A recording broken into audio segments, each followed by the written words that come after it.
If I'm playing on the bottom, I want the foot. I can have that foot in the hip. That's fine, or locked hard. Tuck the head like a football, rolling in, bringing my head over top of his head. Okay. So here, head on the mat. Here, I'm just opening the hips up. My hands are right by my hip, or they can sit like on my upper thigh. That's fine too. Okay. So now that we've done that, I want to show you an underhook series that I do here. I do a shoulder crunch. And then if they start to pull out of the shoulder crunch, I can turn it into an arm bar, straight arm bar. If they defend that, I can turn it into a regular belly bar. So I'm going to show you how I set that up. And I also have a sweep over here. Okay, so let's say he's here, good posture. Let's say if his hands are positioned here well, a lot of times I'll have it come in, just the standard, keep my knees up by his armpits, break his grips, dive under. Once I dive under, guys, what's crucial about this is I have to have this thumb that comes under always has to be facing down. Always. That's super important. Whichever one threads up, same thing. If I'm on my right side, this thumb has to be facing down. I can't be giving a thumbs up on the underhook side. So I'm going to show you why. If I'm thumbs up, look at the space that occurs here. There's always going to be, no matter how tight I am, I can squeeze as hard as I can.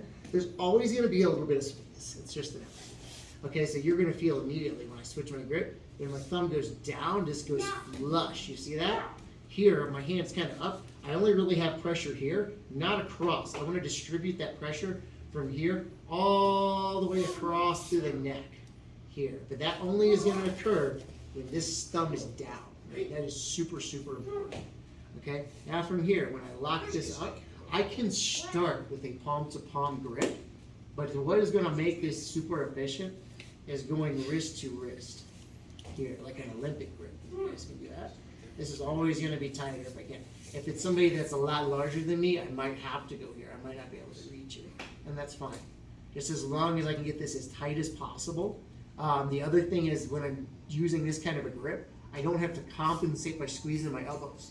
Thus, this is going to conserve my energy too. So I can use no effort, and I can hold him here pretty efficiently. Now, what I'm going to do with this elbow is I'm going to bring it in front of his shoulder. This is the same concept about him being able to drive forward. I stop his ability to drive, or I really limit it at least. He can still drive a little bit, but I'm really limiting it. If this is up, look, he's going to drive it. Boom. Put his shoulder right in my throat. This is common.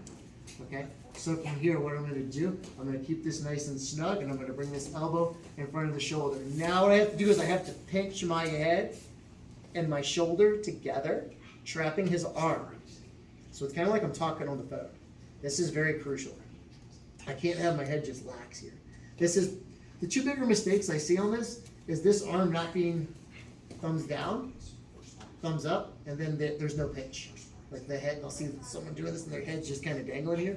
And what's that's going to happen is he's just going to be able to retract, come over and frame here. Once he frames here, he lost it. There's no coming back. I'm better off just going back to square, or because of this in my throat. Yeah, I'm better off just starting to try to dig or go for an overhook, because this is no good. He's gonna be able to posture very easily. So from here, I want to get that thumbs down here, wrap that Olympic grip, and I'm gonna bring this elbow inside. Okay. Now what I have to do is I'm gonna shrimp the same way we did with that guillotine. I don't plant my feet when I shrimp from a full guard. I'm gonna use him as my base to shrimp. Anytime you plant your feet, you run the risk of him hopping you. So he might be able to use this hand. See, this hand's free, for example. He can start to hop this leg. Yeah, he can hop either side. So what I want to do when I shrimp, instead of using the floor, like when we shrimp during warm-up, I'm going to use him. I'm going to use his own hip here. If anything, my heel might barely touch, but that's not what it's to do. It's using his hip here. See how I did that? Look, I take my foot here. I can also go foot the hip too. Go ahead and like drive in me a little bit. Yeah, they're really aggressive here. I might have to go foot the hip. This is usually the strongest way to shrimp here. Off to the side. Now what I'm going to do here is I'm going to look to get my right foot here into his hip. I don't like to start shoulder crunching from a full guard, because somebody with a good base and good pressure, he's just going to put me flat again. Okay, so what I look to do here, and then something that helps me free this leg up, especially if he's like pinching here. This is pretty common. He's going to start to pinch this, so I can't move this leg. So I'm now going to use this elbow to open up and aid me. Here. Now if he tries to drive into me, see, he's pretty stuck here. Now I shift off to the side. Here, this leg comes across, but I'm not locking, okay? I don't like to really finish here unless I'm gonna do a sweep, because he can just forward roll and he's gonna be gone.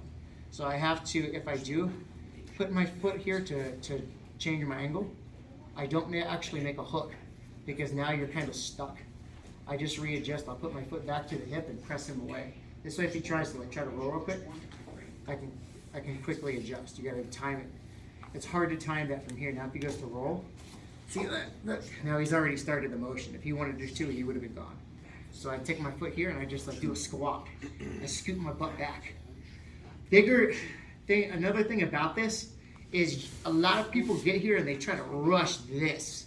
Or you'll see them lock, or they're trying to rush this. I'm in a really good position. I'm controlling his posture. I have to take my time here. Okay, so what I'm gonna do is I'm just gonna slide this over his head, tuck this elbow to my hip. Now I'm actually on the crook of his elbow. You see, this isn't an arm bar. I'm not arm barring like his elbow here.